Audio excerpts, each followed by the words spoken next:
The effort to downplay or conceal Jeffrey Epstein's crimes did not begin in 2025, nor did it start during Donald Trump's presidency. Evidence now shows that the cover-up stretches back many years and spans multiple administrations.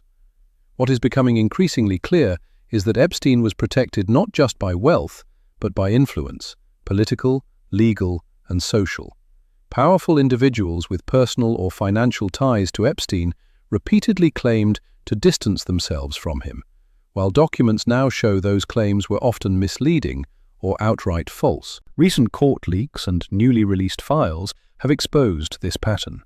These records undermine public narratives pushed by Donald Trump and others who have tried to minimize their proximity to Epstein.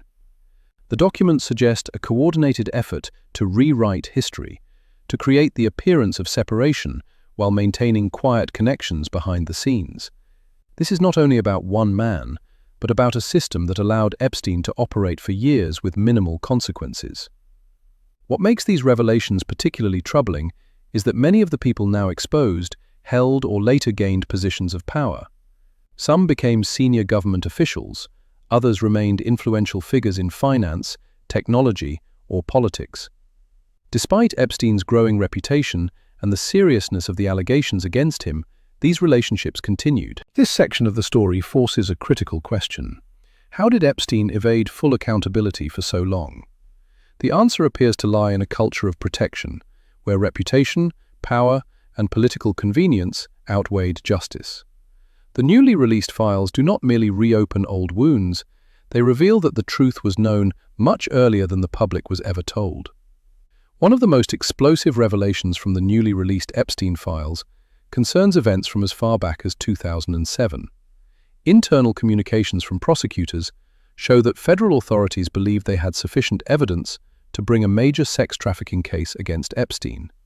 According to these documents, investigators had testimony, records, and corroborating evidence involving not one or two victims, but at least a dozen underage girls. Even more significant is the discovery that prosecutors drafted a 56-page indictment outlining a full sex trafficking conspiracy. This was not a preliminary outline or speculation, it was a detailed legal document prepared for formal charges. In other words, the case was ready to move forward. Yet that indictment was never filed. Instead, it was quietly discarded. The Bush-era Department of Justice blocked the case from proceeding, despite its own prosecutors believing they had enough evidence to win. This decision would later have far-reaching consequences. Rather than facing serious federal charges, Epstein was offered a secret plea deal that dramatically reduced his exposure to punishment. At the center of this decision was then U.S. Attorney Acosta, who later became a cabinet official under Donald Trump. Acosta approved a deal that allowed Epstein to plead guilty to a minor state charge, resulting in a short jail sentence with unusually lenient conditions. For years, Acosta and others claimed this was the strongest case available. The newly uncovered indictment draft proves otherwise. It shows that prosecutors had already built a far more serious case, and that it was deliberately abandoned. This raises serious concerns about political pressure, institutional failure, and the intentional suppression of justice. The decision to abandon the 2007 federal indictment and replace it with a secret plea deal reshaped the entire Epstein case. Instead of facing charges for sex trafficking, Epstein received a sentence of just 1 year for soliciting prostitution, an outcome that stunned legal experts and victims alike. Even more controversial were the conditions of his confinement, which allowed him extensive work release privileges. Acosta later defended the deal by claiming prosecutors lacked sufficient evidence to pursue a broader case. That justification has now collapsed. The existence of a detailed, written indictment makes it clear that the federal government had far more than enough material to proceed. This deal did more than protect Epstein. It sent a message to victims that the system would not stand with them. It also discouraged further investigation into Epstein's network, effectively freezing accountability at the lowest possible level. Only Epstein was charged, while others named in the investigation faced no consequences. The Department of Justice, across multiple administrations, has since indicted only one person in connection with what it has itself described as a broad sex trafficking conspiracy. This discrepancy between what authorities acknowledged internally and what they pursued publicly raises troubling questions.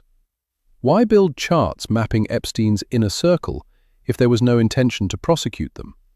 Why identify potential co-conspirators only to let the trail go cold? The newly released files suggest that the government knew Epstein did not act alone, yet repeatedly chose not to follow the evidence where it led. The damage caused by this decision continues today. Survivors were denied justice, and powerful individuals were allowed to quietly move on, some even rising to greater prominence. One of the most revealing elements in the new Epstein document release is a rare look inside a normally sealed federal investigation. Among the files is a detailed chart mapping Epstein's associates, often described as a mob-style network diagram. This visual representation shows that investigators believed Epstein operated within a broader circle of individuals who either facilitated, benefited from, or were aware of his crimes. Such materials are almost never made public. Federal law strictly protects investigative records, especially when individuals have not been charged. However, Congress changed disclosure rules specifically for the Epstein case, allowing these materials to surface. This disclosure creates a contradiction that cannot be ignored. On one hand, the Department of Justice acknowledges evidence pointing to a large trafficking network. On the other, it has failed to pursue charges against most of the people identified in its own investigation. Both the Trump and Biden administrations now face the same question. If the evidence existed, why was it not acted upon?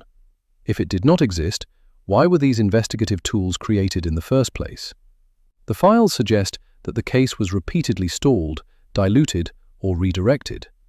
Pressure appears to have been applied at key moments, preventing meaningful accountability.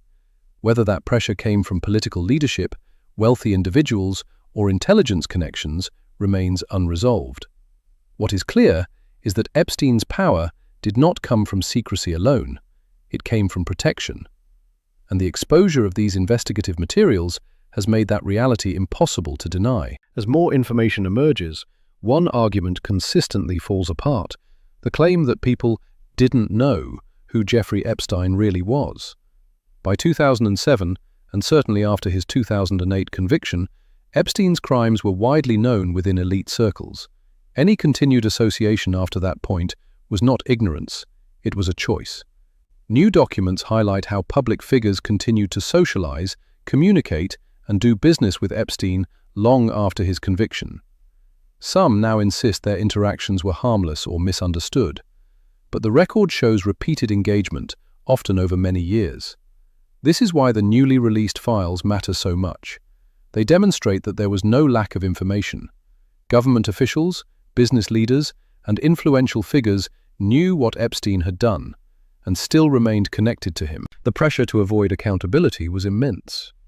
Possible explanations include Epstein's wealth, his connections to intelligence agencies, or his possession of damaging information about powerful individuals. Whatever the reason, the result was the same: silence, denial, and protection. This context makes later denials especially hollow. Those who continued associating with Epstein after his conviction cannot plausibly claim they were unaware.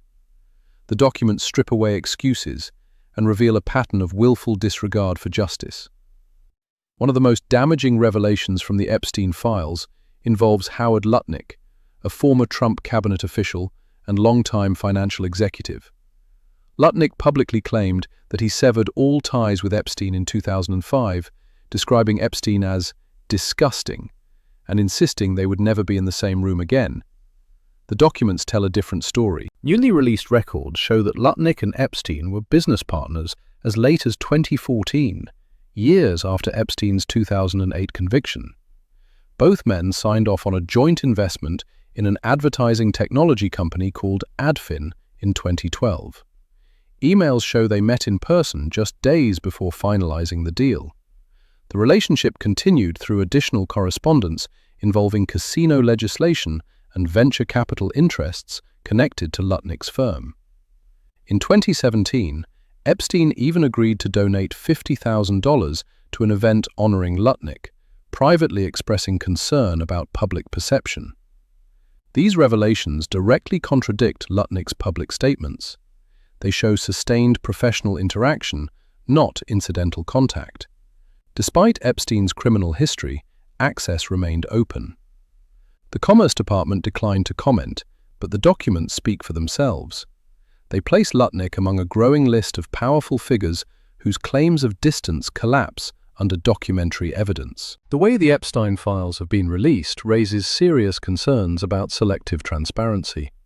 While some names appear repeatedly, others are heavily redacted, sometimes in emails that clearly describe criminal behavior. This inconsistency suggests deliberate decision-making, not simple error.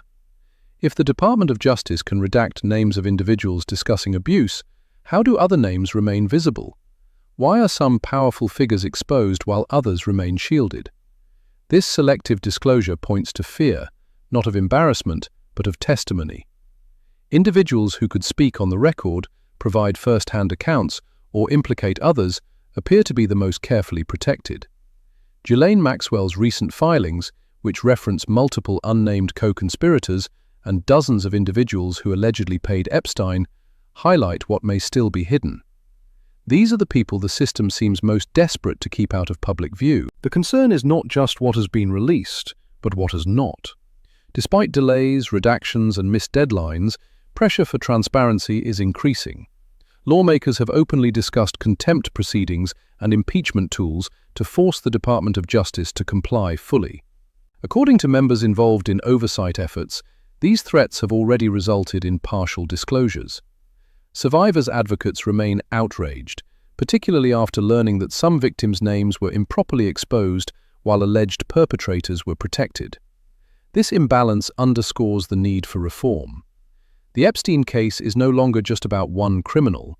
It is about institutional failure.